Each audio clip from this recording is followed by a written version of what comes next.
By Nuwe Pitsboendekamp in die Noord-Kaap van Suid-Afrika is ons gewys op 'n verborge wonde, klein van gestalte, maar die diepten raaisel. Die teenwoordigheid 'n geheim.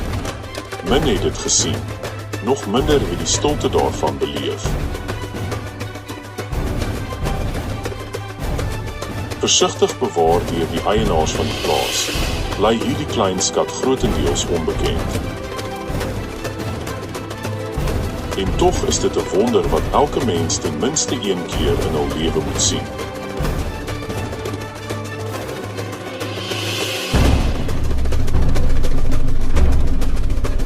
Vasgevang in soliede graniet, nie groter as 'n bal nie.